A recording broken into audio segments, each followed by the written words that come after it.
Picking a new hobby. Welcome to HobbySolver Education. My name is Daniel Stewart. I'm the founder and CEO of HobbySolver. We are an e-learning platform that helps people start new hobbies and learn creative skills. I have done a ton of research into hobbies and creative skills myself, looked at studies, the benefits of them, the benefits of trying new things, etc. Today, the purpose of today's video is to help you along when you're trying to find a new hobby, new purpose for your life. You could be any age, any background.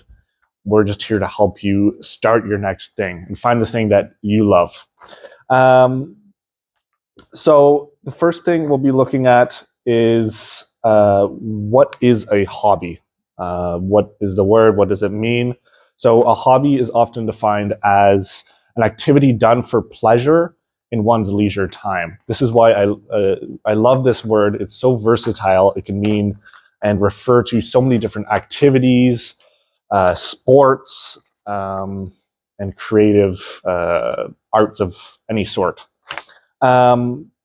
So our main goal through these Wednesday videos is to just help you along this path and maybe give you some information that you might not have heard before. So let's head to the next section. Understanding your interests. So when you're thinking of trying a new hobby, you have to be self-aware. You have to know or figure out what you like, what you dislike, etc. Ask yourself these questions. What do you enjoy reading about? What activities make you lose track of time? What did you love doing during your childhood? And what skills do you have currently? It could be you're good with your hands, could be good at problem solving, could be a good logical thinker. So let's look at this. Look at a little strategy we can use. Classic Venn diagram. Actually, we're going to do a mind map instead. We'll do it inside the Venn diagram here.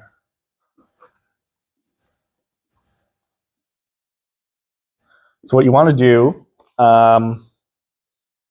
you want to categorize or look at the categories of hobbies that are out there first. Creative, intellectual, physical, social. Sorry, a little interruption there. So you want, with this mind map, you want to draw out the different categories. Let's say we have physical, creative, social, and let's say intellectual. You want to think of the interests you currently have or you want to pursue, and then write them inside each of these mind maps. Obviously, make them a lot larger like these, and write them within those categories. And then once you have done all of them, you want to pick one of those categories that interests you the most, and then pick one of the options within that. Let's head to the next category. So let's look at similar categories as the categories within this mind map here. Let's look at creative and physical. This is what I think the two main categories of hobbies are. Most of them fit into these two categories here. So I think we'll add two subcategories here. Just for reference, we'll add collecting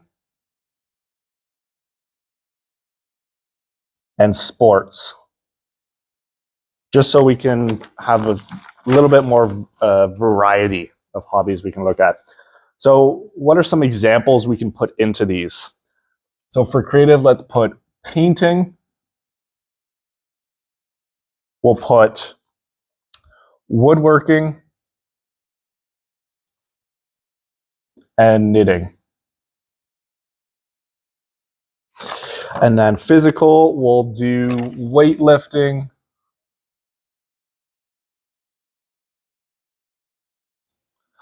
we'll put hiking and we'll put yoga. Collecting, we'll put trading cards. Antiques, and we'll put coins. Sports, we'll do hockey, football, and we'll put golf. So for each category, you want to, when you're creating a mind map sort of like this, or like the one we looked at earlier, you want to really just visualize what you would prefer in the hobby, what you want to get out of it. For physical hobbies, you'll get more of a physical change, you'll get in better shape. A lot of physical hobbies are great for your mental health.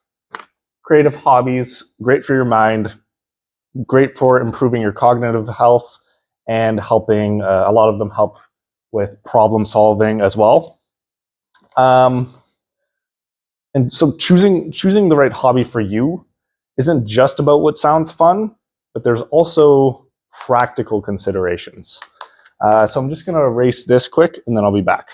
So first, let's talk about one of the first practical considerations when starting a new hobby, which is time commitment and financial investment. We'll think of a good example is, let's say you want to start photography.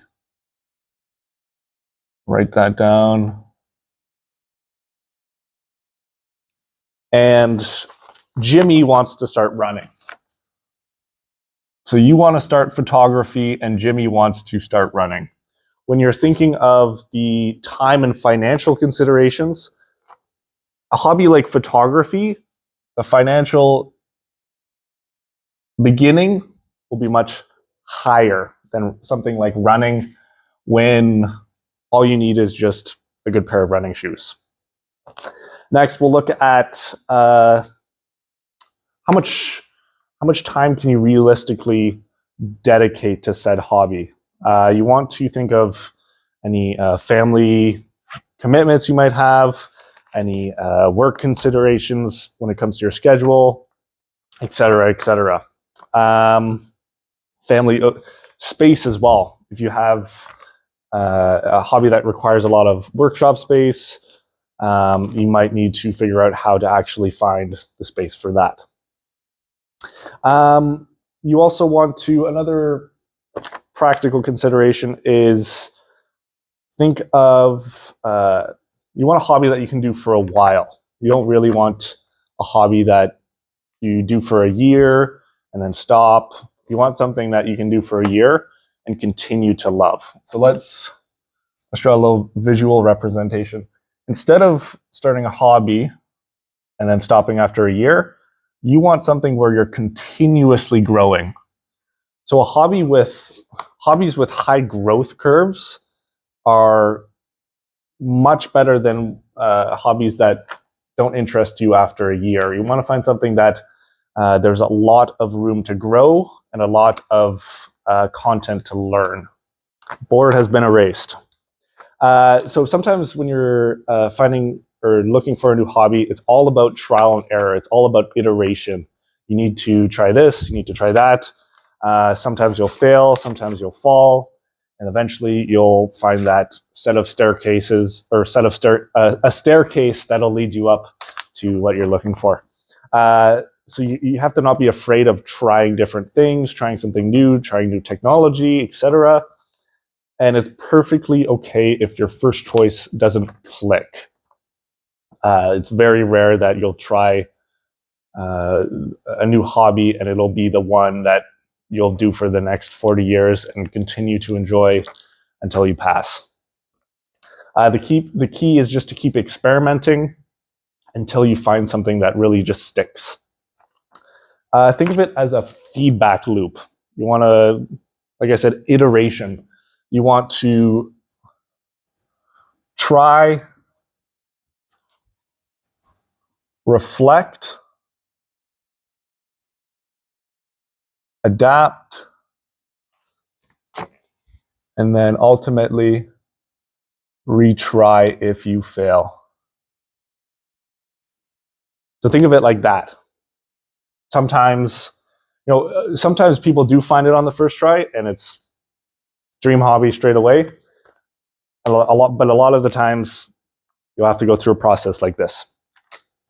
So to recap, we've talked about understanding your interests, exploring different hobby categories, considering practical aspects like time and investment, and the importance of trial and error. So now all that is left is it's time for you to go try new things. Go experiment. Go find that hobby that is for you. And when you're taking action, use the tools and the insights, hopefully, that I've given you in this video, different perspectives on actually finding the right hobby. And you want one that fits your interests and your lifestyle.